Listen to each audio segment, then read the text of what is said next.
जब तरावी के लिए हाफिज का इंतखाब होता है तो कमेटी के लोग बैठते हैं, बैठ करके कहते यार ऐसा हाफिज लाओ जो सुपर फास्ट हो, राजधानी हो, शताब्दी हो, सीधे एक दिन में बिहार से दिल्ली पहुंचा दे, कटिहार से दिल्ली पहुंचा दे।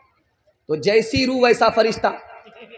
एक हाफिज आ गया, हाफिज था नहीं अंदर से, वो बोला कि आंख बंद करके आपको दिल्ली पहुंचा देंगे एक दिन में, इस बार हमको मौका दे दीजिए। तो लोगों ने कहा यार नहीं, बहुत भारी तरावी हो जाएगी, 3 दिन में ख़त्म कर दो।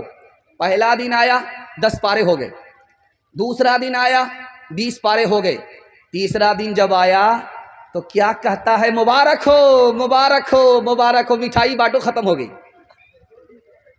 अब उसमें एक आदमी था, उसको शक हुआ, सूरह यासीन तो पढ़ी नहीं है, सिर्फ यालमुन तालमुन करके सीधा दिल्ली पहुंचाया है। तो वो आदमी खड़ा हुआ कि हाफिज साहब ज़रूर दाल में काला है, ज़रूर घोटाला है, मैं पीछे रहा, सूरह यासीन तो आई नहीं। अब ये चोर समझ गया कि मेरी चोरी पकड़ी जा रही है। इसने सोचा कि निकलने का रास्ता क्या होगा, ये मंतिक से कैसे निकलता है दिखाने के लिए जा रहा हूँ। कहता आप बिल्कुल सही कह रहे हैं, मैंने जानबूझ करके सूरह यासीन छोड़ दिया था, ये मुर्दा पर पढ़ी जाती है, जिंदा पर नहीं पढ़ी जाती है। अगर मैं पढ़ देता तो पीछे आप लोग जिंदा नहीं रहते, सब मर जाते। अब मैं आपको बताने के लिए जा रहा हूं, रोजा कौन आदमी नहीं रखता। जो आदमी बेशरम और बेहया है वो रोजा नहीं रखता। जानते हैं क्या कहता है, अल्लाह को भूखा मार करके क्या मिलता। रोजा तो वो रखे जिसके घर में दाना नहीं है। यह आदमी बेशरम है, इसका ईमान चला गया। जानते हैं रोजा कौन नहीं रखता, जो हिम्मत हार करके बैठ गया, 15-15 घंटे का रोजा होगा, मेरे बाप से नहीं होगा। अगर रोजा रखना मुश्किल काम है तो बताइए इंसाफ से 7 साल का बच्चा कैसे रोजा रख लेता है? 7 साल की बच्ची रोजा कैसे रख लेती है? मतलब साफ है, हिम्मत करे तो रोजा रखना बच्चे के लिए भी आसान। बच्चे का बाप हिम्मत हार गया, इसलिए रोजा रखना मुश्किल है।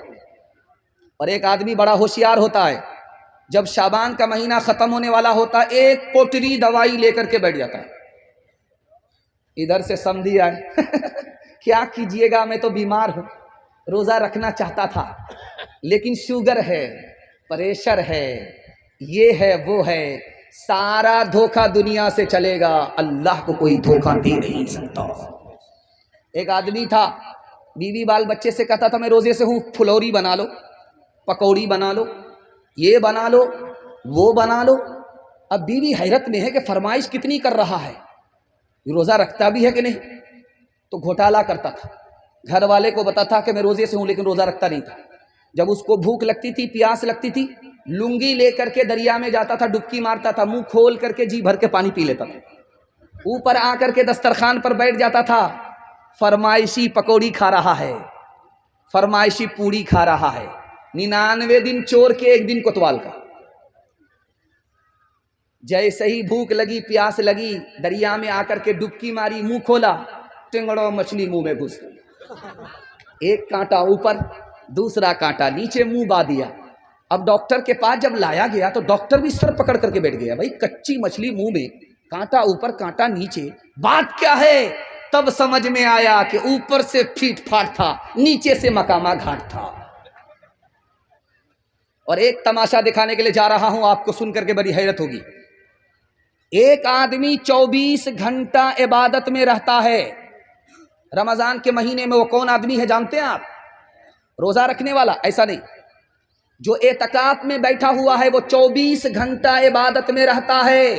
सोएगा फिर भी इबादत में, खाना खाएगा फिर भी इबादत में, यहां तक के पेशाब के लिए जाए, पखाने के लिए जाए, तब भी इबादत में लिखा जाता। लेकिन जानते हैं उस एतकाफ के लिए जवान को फुर्सत नहीं है। जो सबसे रिटायर बूढ़ा होगा मोहल्ले में, जो रात भर बीड़ी फूकते फूकते हुक्के का बहाना दिल का धुआं निकालता रहता है, उसी को किराया करके बोरो करके लाया जाता है, बिठाया जाता है। आप बैठ जाइए, आपके पास दुनिया भर का टाइम है। वो बूढ़ा जो अपना बोझ नहीं उठा सकता, वो पूरे मोहल्ले का बोझ उठाने के लिए खड़ा हुआ है। मुसलमानों ने एतकाफ का जनाजा उठा दिया, एतकाफ का तमाशा कर दिया, इसलिए रमज़ान मिलने के बाद भी हालत नहीं बदलती है। तीसरी बात बताने के लिए जा रहा हूं, रमज़ान में तरावी कितने दिन में हुई? 10 दिन में। रमज़ान में तरावी कितने दिन में हुई? 15 दिन में। तरावी ख़त्म हो गई, लोगों ने तरावी ख़त्म को क्या समझा कि तरावी अब ख़त्म, तरावी से छुट्टी। तरावी के ख़त्म होने का मतलब था कि कुरान ख़त्म हुआ, कुरान मुकम्मल हुआ, ये मतलब था। तरावी तो चांद से शुरू होती है, चांद पर ख़त्म होती है। अब 15 दिन में तरावी ख़त्म, कुरान ख़त्म हुआ, तरावी ख़त्म समझ लिया। 10 दिन में कुरान ख़त्म हुआ, ख़त्म तरावी समझ लिया। अब लैलतुल क़द्र आ रही है 20 के बाद। अब मस्जिद में कोई नज़र ही नहीं आ रहा है। 83 साल की रात आई और चली गई, ये सोता ही रह गया, धोबी का गधा, न घर का रहा न घाट का रहा। तोहफा ये मुसलमान को, तोहफा ये मुसलमान को, रमज़ान मुबारक हो। अल्लाह का तुम्हें ये एक तोहफा ये मुसलमान को, रमज़ान मुबारक हो। तोहफा ये मुसलमान को लेकर ये आ गया है बेशुमार बरकतें, दिन रात बरसती है अल्लाह की रहमतें। अल्लाह का तुम्हें ये एक मेहमान मुबारक हो। तोहफा ये मुसलमान को, रमज़ान मुबारक हो। तोहफा ये मुसलमान को कर लूँ मैं ज़ुबार, नजरों की हिफाजत कर लूँ मैं इबादत और कुरान की तिलावत। पढ़ते हैं तरावी हम, पढ़ते हैं तरावी हम, कुरान मुबारक हो। तोहफा ये मुसलमान को, रमज़ान मुबारक हो। अल्लाह का तुम्हें ये एक मेहमान मुबारक हो। अल्लाह का तुम्हें ये एक। इंशाअल्लाह 20 दिन में तरावीह पढ़ करके छुट्टी कर लेंगे। हाथ उठाइए, इंशाअल्लाह बिल्कुल सही जा रहा है। ये देखिए,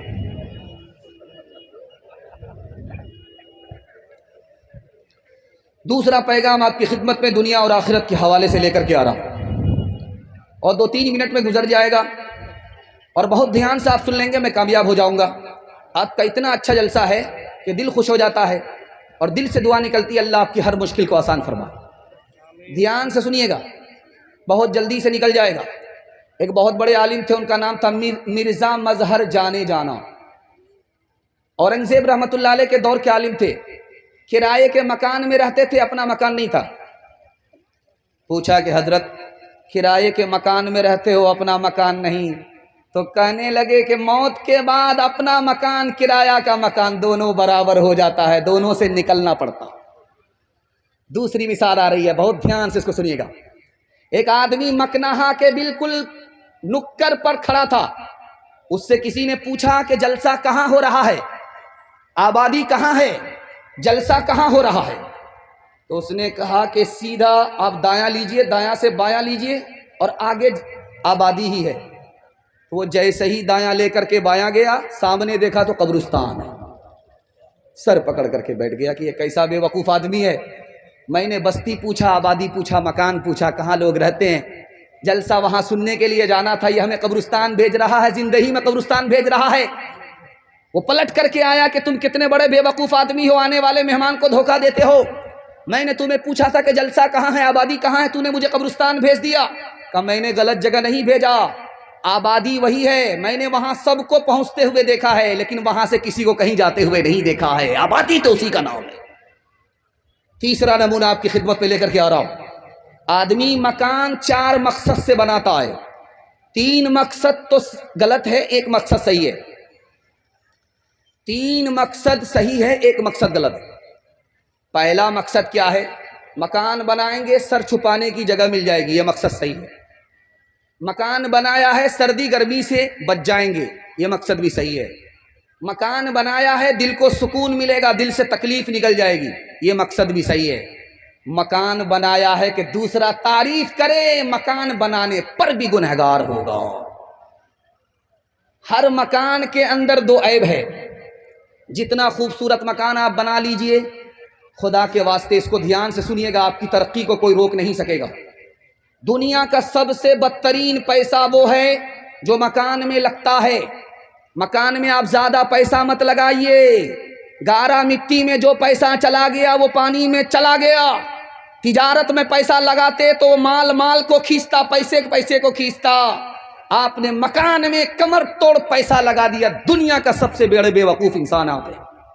आपका पैसा बर्बाद हो गया। जरूरत से ज्यादा पैसा मकान में मत लगाइए। अल्लाह के रसूल की जबान ने कहा है वो बहुत बुरा पैसा है जो मकान में लग जाता है। तिजारत में लगता तो बहुत अच्छा पैसा होता, पैसा पैसे को खींचता। हर मकान के अंदर 2 ऐब है। पहला ऐब ये है, चाहे आप लाल किला बना लीजिए, चाहे आप ताजमहल बना लीजिए, हर मकान के अंदर 2 ऐब है। पहला ऐब ये है कि जितना पुराना होगा उतना बदसूरत होगा।